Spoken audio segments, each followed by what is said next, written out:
Power system protection is a branch of electrical power engineering that deals with the protection of electrical power systems from faults through the isolation of faulted parts from the rest of the electrical network. The objective of a protection scheme is to keep the power system stable by isolating only the components that are under fault, whilst leaving as much of the network as possible still in operation.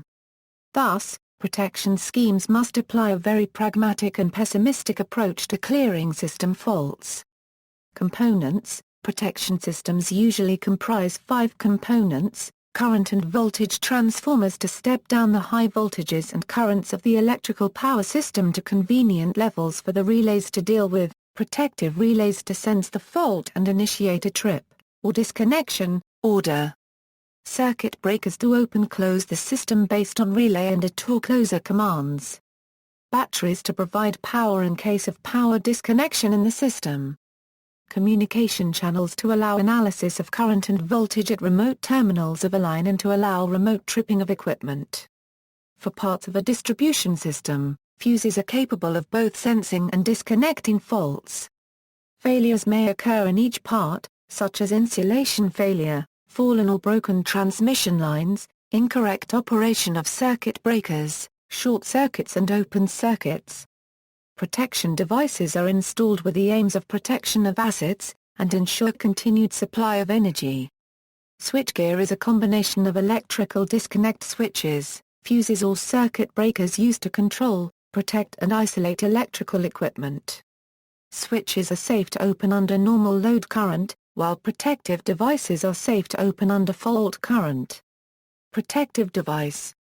Protective relays control the tripping of the circuit breakers surrounding the faulted part of the network, automatic operation, such as auto-reclosing or system restart, monitoring equipment which collects data on the system for post-event analysis, while the operating quality of these devices, and especially of protective relays, is always critical. Different strategies are considered for protecting the different parts of the system.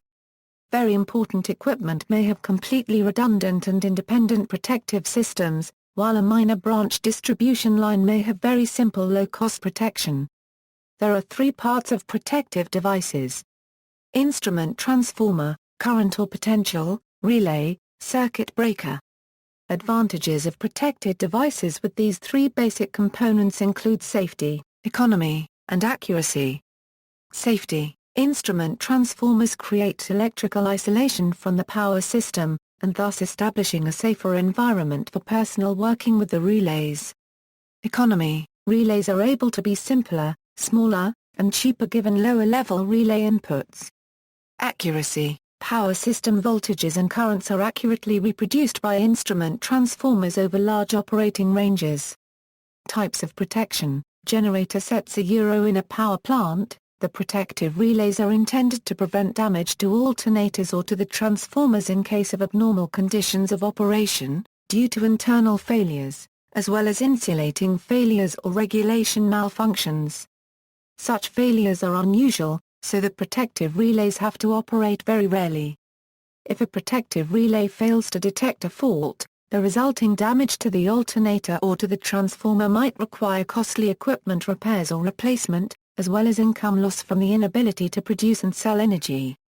High-voltage transmission network protection on the transmission and distribution serves 2 functions, protection of plant and protection of the public. At a basic level, protection looks to disconnect equipment which experience an overload or a short to earth. Some items in substations such as transformers might require additional protection based on temperature or gas pressure, among others. Overload and backup for distance overload protection requires a current transformer which simply measures the current in a circuit. There are 2 types of overload protection, instantaneous overcurrent and time overcurrent. Instantaneous overcurrent requires that the current exceeds a predetermined level for the circuit breaker to operate. TOC protection operates based on a current versus time curve. Based on this curve, if the measured current exceeds a given level for the preset amount of time, the circuit breaker or fuse will operate. Earth fault Earth fault protection again requires current transformers and sensors in imbalance in a 3-phase circuit. Normally the 3-phase currents are in balance, that is roughly equal in magnitude. If one or two phases become connected to Earth via a low impedance path, their magnitudes will increase dramatically, as will current imbalance. If this imbalance exceeds a predetermined value, a circuit breaker should operate. Restricted earth fault protection is a type of earth fault protection which looks for earth fault between two sets current transformers. Distance distance protection detects both voltage and current. A fault on a circuit will generally create a sag in the voltage level. If the ratio of voltage to current measured at the relay terminals, which equates to an impedance, lands within a predetermined level, the circuit breaker will operate. This is useful for reasonable length lines longer than 10 miles, because its operating characteristics are based on the line characteristics. This means that when a fault appears on the line, the impedance setting in the relay is compared to the apparent impedance of the line from the relay terminals to the fault. If the relay setting is determined to be below the apparent impedance, it is determined that the fault is within the zone of protection. When the transmission line length is too short, less than 10 miles, distance protection becomes more difficult to coordinate. In these instances, the best choice of protection is current differential protection. Backup. The objective of protection is to remove only the affected portion of plant and nothing else. A circuit breaker or protection relay may fail to operate.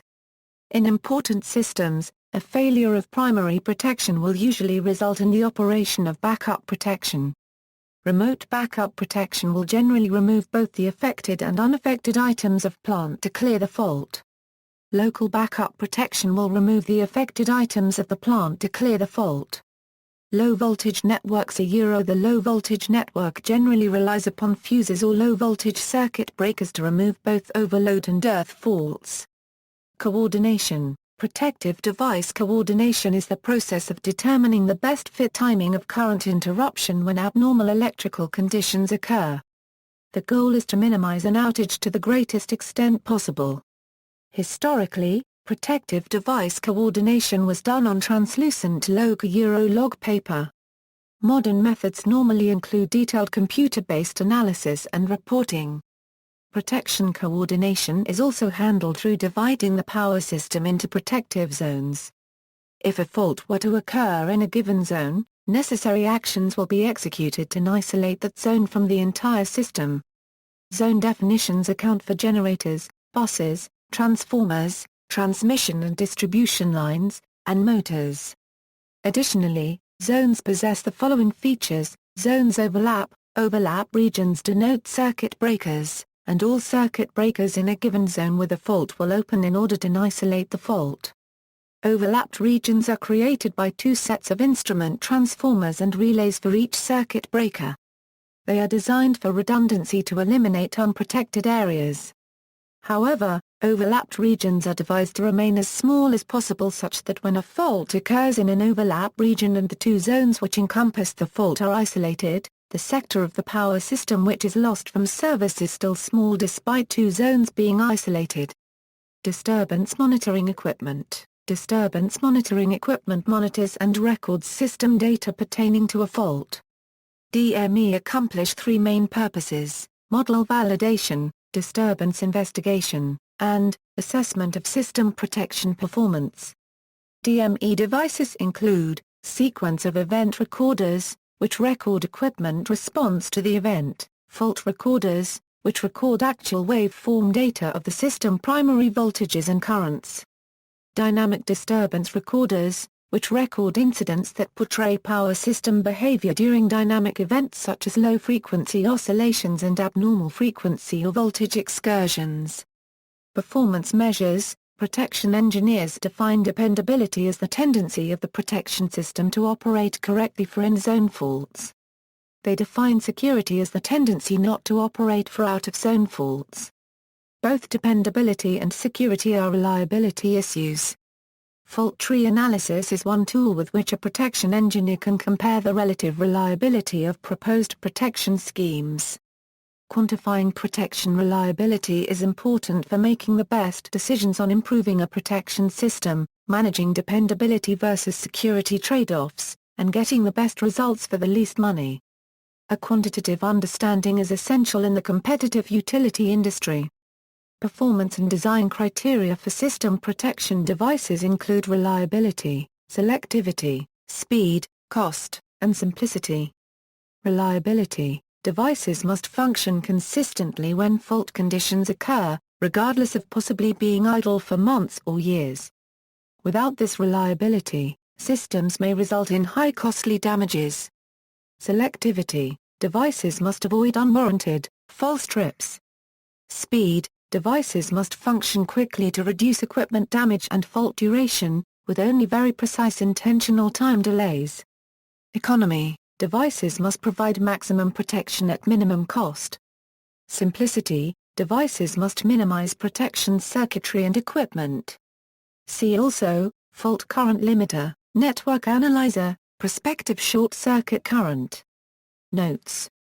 References.